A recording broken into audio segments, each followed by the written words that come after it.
Halo Mas Bro. Uh,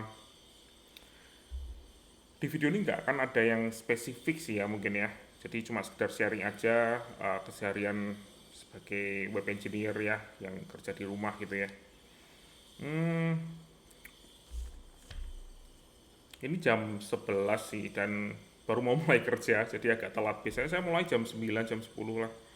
Tapi ini jam 11 baru mulai mau kerja. Biasanya saya tulis di sini ya. Saya bikin catatan hari ini harus ngapain aja dan harus meeting sama siapa aja jam berapa gitu. Biasanya saya ada catatannya. Dan hari ini cukup menarik sih sebetulnya karena um,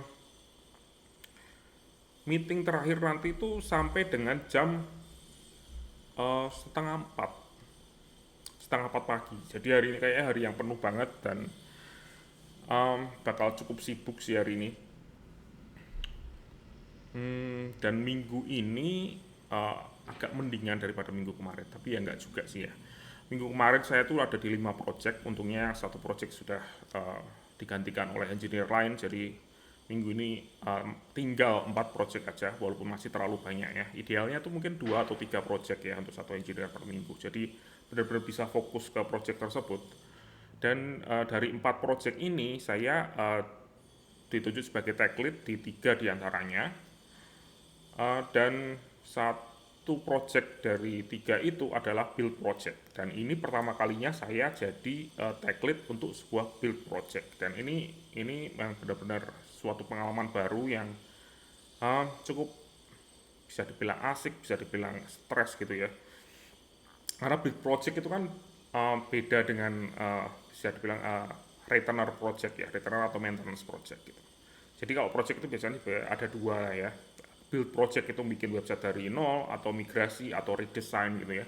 Benar-benar project yang punya specific functional requirement gitu ya. Yang harus dibikin seperti ini, ada desain baru dan lain sebagainya.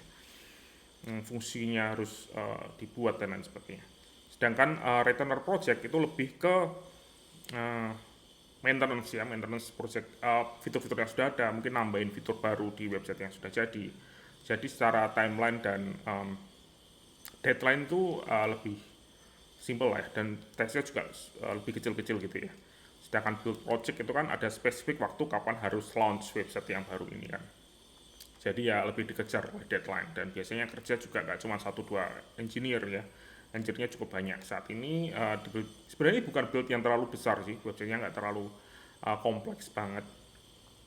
Ada 4 engineer saat ini, saya salah satunya. Jadi dan untungnya lagi di project ini dua dari engineer ini ada front end sama back end yang sangat-sangat capable gitu ya. Mereka levelnya di atas saya. Jadi ya ini kesempatan yang baik sekali untuk saya tech lead dan mereka bisa membimbing saya jadi mentor gitu ya. Dan hmm, overall um, overall kayaknya menarik sih project ini. Tapi ya project ini memang gimana ya, namanya sebuah project itu ada naik turunnya. Uh, Minggu ini saya uh, harus cover salah satu engineer yang ditarik ke project lain, jadi resourcingnya waktu yang saya jadwalkan itu jadi amburadul sedikit gitu ya. Jadi memang harus kerja lebih gitu. Tapi ya nggak apa-apa, memang itu memang terjadi ya. Dan di salah satu project juga misalnya kemarin ada yang cuti karena istrinya mau melahirkan gitu ya. Terus sebelum cuti dia memutuskan setelah nanti selesai cuti mungkin kerja 1-2 minggu, setelah itu cabut gitu dari line up karena mau bekerja di tempat lain. Um, Ya mungkin rezeki dari anak, ya rezeki anak ada yang orang bilangnya. Jadi ya hal-hal seperti itu yang membuat bekerja sebagai web engineer bagi remote ya, pekerjaan apapun lah ya, jadi menarik ya. Jadi ada dinamikanya, ada suka dukanya. Um, di apalagi ya, mungkin yang menarik mungkin jadi tech lead, bedanya apa dengan web engineer. Saya sebenarnya lebih suka jadi engineer biasa, nggak jadi tech lead, karena jadi tech lead itu um, beda ya sama engineer, malah nggak banyak engineeringnya, jadi lebih banyak ke delegasi gitu ya, bikin dokumen, meeting sama klien gitu ya, bolak-balik meeting sama klien untuk jelasin sebuah fitur gitu. Bahkan kadang itu ketemu dengan klien yang direktur gitu ya, perusahaan mau bikin websitenya itu mereka nggak pernah lihat WP admin itu bentuknya kayak gimana sih, nggak tahu gitu. Kadang untuk menjelaskan sebuah fitur itu mereka agak kesusahan gitu ya.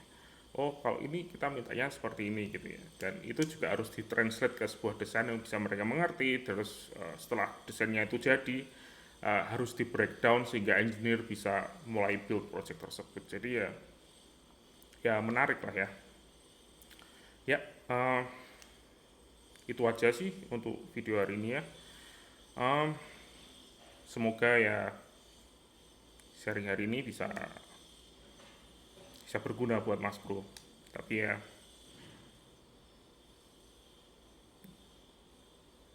saatnya kerja.